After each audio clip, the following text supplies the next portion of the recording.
حضرت عبداللہ بن زبیر کی لاش سولی پہ لٹکی ہوئی، حضرت اسما کا گزر ہوا، ماں 1 ہفتہ گزر چکا ہے، لاش سولی پر۔ حجاج بن یوسف نے پیشکش کی، صلح کر لو جان بخشی ہو جائے گی۔ حضرت عبداللہ کے ساتھ 18 آدمی ٹوٹل رہ گئے تھے، ٹوٹل 18 آدمی، 3000 کا بنو امیہ کا لشکر ماں کے پاس آئے، اماں وہ حجاج صلح کی پیشکش کر رہا ہے کہ جان بخشی کر دوں گا۔ تو حضرت اسما نے کہا بیٹا اگر تو دنیا کے لیے لڑا ہے تو پھر تیری ساری زندگی پر مجھے افسوس ہے اور تیری ساری محنت پر مجھے دکھ درد ہے، اور اگر تو اللہ کے لیے لڑا ہے تو مجھے تیرا جینا بھی محبوب ہے، تیرا مرنا بھی محبوب ہے، زندگی کی خاطر صلح نہ کر۔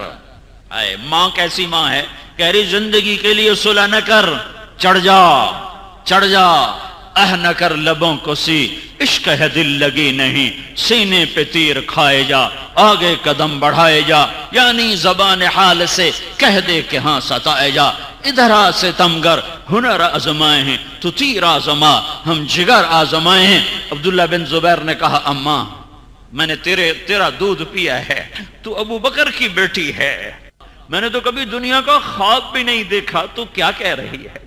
کہ پھر تیرا مرنا میرے لیے خوشی ہے، مجھے کوئی پرواہ نہیں۔ تو انہوں نے کہا پھر آجا گلے مل لے، یہ میری تیری آخری ملاقات ہے۔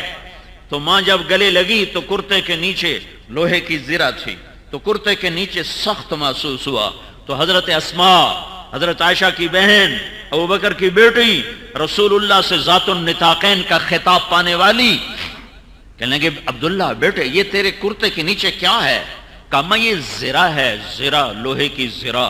کہ یہ کیوں پہنی ہے؟ کہ مجھے ڈر ہے میرے قتل کے بعد میری لاش کو خراب کریں گے۔ تو حضرت اسما نے ایک جملہ بولا جو کلام عرب میں ایک ضرب المثل بن گیا، اس سے پہلے یہ جملہ کسی نے نہیں بولا تھا۔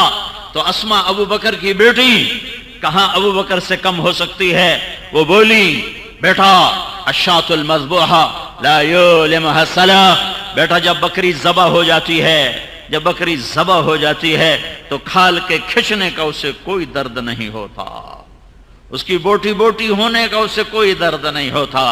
جب تو اس جسم سے جدا ہو جائے گا تو تیری بوٹی کریں، یہ تیرے وہ تجھے سولی پہ لٹکائیں، ضلع اتار دے۔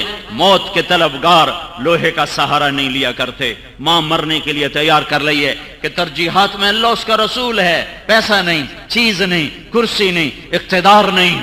آج انسان نہیں ہے، جانوروں سے بھرا ہوا ملک ہے۔ کچھ ہیں جن کی برکت سے آسمان کی چھت قائم ہے، یہ سورج چمک رہا ہے، وہ نہ ہوتے تو ہمارے جیسے جانوروں کی اللہ کو کوئی پرواہ نہیں ہے۔ 18 آدمیوں کے ساتھ 3000 کا مقابلہ کرنے کو نکلے ہیں، دونوں ہاتھوں میں تلوار ہے، اثر تک 18 آدمیوں کے ساتھ 3000 کو قریب نہیں لگنے دیا اور ان کے منہ پھیر دیے۔ سوڈانی اس میں زیادہ تھے، تو حجاج نے کہا یہ ویسے قابو نہیں آئے گا، اس کو اوپر سے پتھر مارو۔ تو جبل ابی قبیس پر وہ پتھر والی توپ فٹ کی اور اوپر سے پتھر مارنا شروع کیے۔ تو وقت آ چکا تھا، ایک پتھر آ کے ماتھے پہ لگا، پتھر اتنا بڑا، کوئی یہ پتھر نہیں، اس حجم کا پتھر یہاں لگا، تو سیدھے پیچھے ہوئے۔ تو جب پتھر لگا اور خون نکلا، چہرہ سارا رنگین ہو گیا، تو ایک دم شعر کہا وَلَسْنَا عَلَى الْأَعْقَابِ تَدْمَعُ قُلُوبُنَا وَلَكِنْ عَلَى الْأَقْدَامِ تَقْطُرُ الدِّمَاءُ۔ ہم وہ نہیں ہیں جو موت سے ڈر کے پیٹھ پہ تیر کھائیں یا تلوار کھائیں اور ان کے خون ان کی جا کے ایڑیوں کو رنگین کرے، ہم وہ ہیں جو سینے کے خون سے پیروں کو مہندی لگاتے ہیں، جن کے پنجوں پہ مہندی لگتی ہے ان کے سینے کے خون سے، یوں سیدھے گرے۔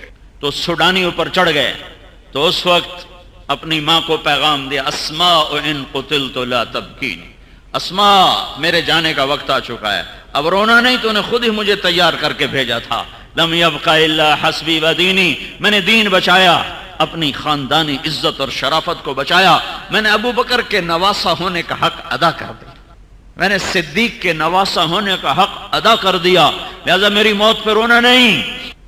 سوڈانیوں نے تلواروں کا می برسا دیا، تو حجاج ان کی لاش کو سولی پہ لٹکوا دیا، حجون میں ان کی لاش سولی پہ لٹکی. حضرت اسما قریب سے گزری, لاش کو دیکھا اور اچھا ابھی تک سوار کے سواری سے اترنے کا وقت نہیں آیا. یہ بھی ایک ماں ہے. اچھا ابھی تک سوار کے سواری سے اترنے کا وقت نہیں آیا.